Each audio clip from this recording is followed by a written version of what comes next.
The 2026 WNBA All-Star Weekend was supposed to be the ultimate celebration of elite basketball. Corporate sponsors dumped millions into production. Fans paid nearly $400 for nosebleed seats.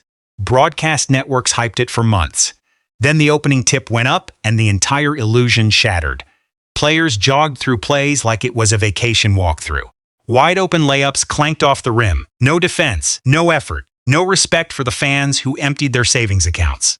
But just when the broadcast looked like it was going to spiral into an embarrassing disaster, one player snapped. Caitlin Clark didn't just play her heart out, she went completely off script. She shattered the All-Star scoring record, then stood in front of the cameras and dropped a nuclear bomb on her own league. She called out her fellow All-Stars for scamming the fans. She exposed the lazy, zero-effort culture that has infected the WNBA's biggest stage. And when the dust settled, she delivered a brutal ultimatum.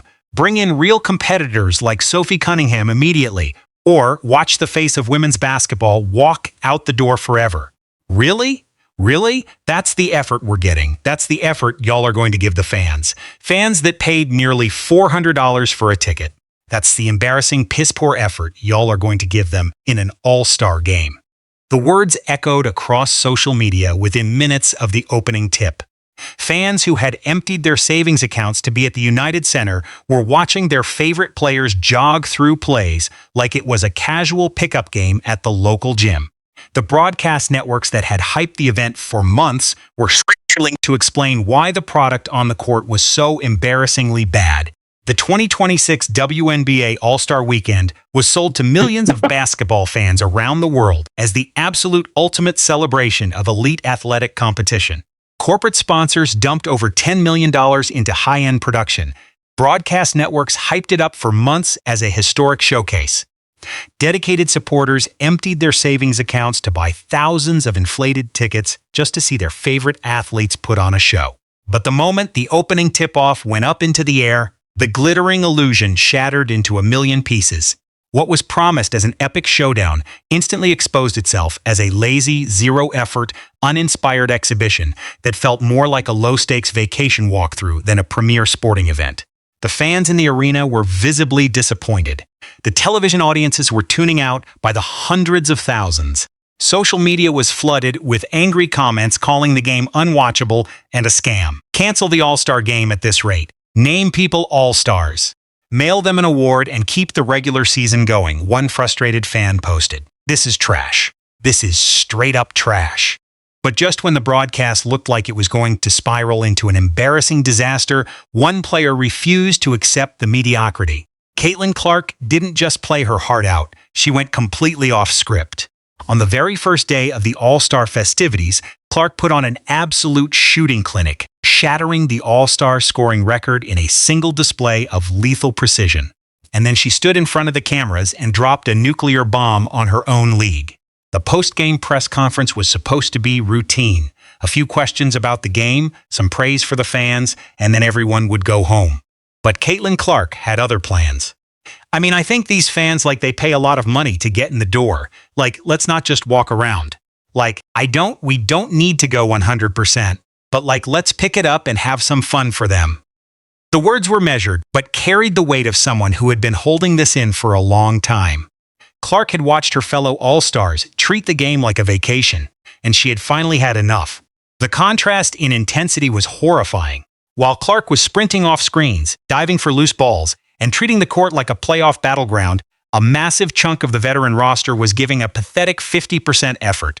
Players were jogging back on defense, missing wide-open layups, and treating the fans' hard-earned money like a joke. Clark's frustration mounted with every lazy possession. She realized that the veterans were treating the fans' hard-earned money like a joke. While ticket holders paid premium prices expecting greatness, players were putting on a display of pure negligence. Bro, nosebleeds $400. Nosebleeds $400, one analyst noted, pointing out the absurdity of the ticket prices compared to the effort on display. The old guard tried to bully the rookie, but Clark just flipped the table on the entire establishment.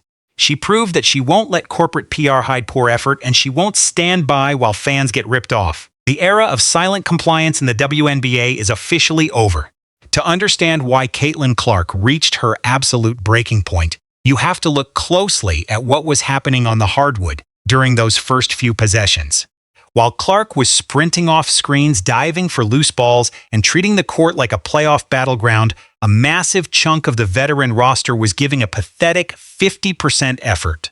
The contrast in intensity was horrifying, and nobody embodied that lack of focus more than Angel Reese. In front of a sold-out crowd of paying customers, Reese put on one of the most embarrassing performances ever captured on a national all-star broadcast. This is the most pathetic athletic feed I've ever seen. Rick layup. Oh, come on, man. Come on, man. I know you laughing too. It's funny. It's funny. It's funny, man. I'm sorry. I'm sorry. You can't miss this many layups and then think they're talking about you when it's VIP.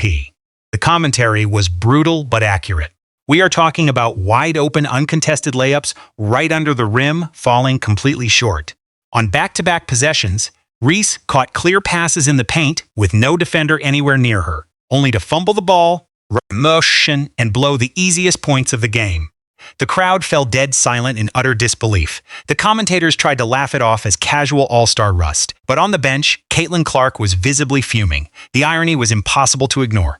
Reese had been leading the league in rebounding, averaging 11.5 rebounds per game, heading into the All-Star break. She was a two-time All-Star. She was the most physical player in the league. And yet, on the biggest stage, she was putting on a display of pure negligence. The fans who had emptied their savings accounts to be there were watching their favorite players treat the game like a joke. And Clark had finally had enough. I mean, I think these fans, like, they pay a lot of money to get in the door. Like, let's not just walk around. Like, we don't need to go 100%, but like, let's pick it up and have some fun for them. Those words from Caitlin Clark cut through all the noise. She wasn't just calling out her fellow All-Stars. She was calling out a culture that had become comfortable with mediocrity. The fans pay a lot of money to get into the door, Clark said. Let's not just walk around. She was the only person thinking consumer first, fan first. The only player who seemed to care whether the fans felt like their money was well spent. That is the problem with this league, one analyst noted. Nobody else is thinking that way. That's the problem. That's the problem. Nobody else is thinking this way. Everybody else just wants to collect their money. They don't care about the fans. They disrespect the fans, and they gave a bogus-ass performance once again. The fans who paid $400 for nosebleed seats deserved better. The fans who traveled from across the country deserved better. The fans who had supported the league through the dark years deserved better. And Clark was the only one willing to say it. They scamming the fans, one commentator said. And to me, this is a horrible look for a league that is already struggling. Clark's willingness to speak the truth had made her a folk hero. She was the one player who wasn't afraid to call out the league's hypocrisy. She was the one who would say what everyone else was thinking but too scared to say out loud. Instead of letting the lazy atmosphere drag her down, Caitlin Clark decided to handle the situation the only way she knows how: total ruthless domination. She took over the floor completely, pulling up from 5 feet behind the logo and firing passes with laser-like precision. On day one of the event, she blew past the previous All-Star scoring record, putting up an unprecedented offensive masterclass that left rival coaches staring in absolute disbelief. Clark scored 17 points in 21 minutes, including 5 threes as Team Spoon beat Team Coop 129-122. She scored her team's first 8 points, getting a steal for a layup and then hitting one of her signature deep three-pointers. A few minutes later, she nailed an even deeper three that would have been from the 4-point spot that was used in last year's game. She single-handedly kept the broadcast alive, proving that true superstardom means respecting the game every single time you put on the jersey.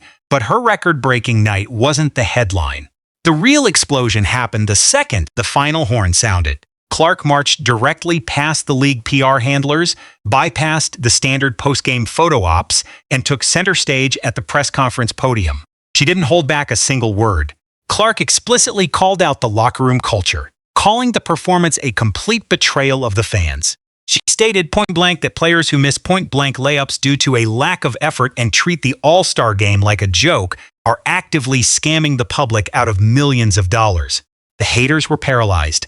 The media room was dead silent. Clark had just ripped the cover off the WNBA's biggest secret, and there was no going back. The front office thought Clark's post-game rant was just heat-of-the-moment frustration, But she was only getting started. Inside the private tunnel hours after the game, leaks confirmed that Clark met directly with league executives and delivered a jaw-dropping ultimatum that sent the entire front office into total panic. Clark made it crystal clear that she refuses to share the court with players who disrespect the game and cheat the audience.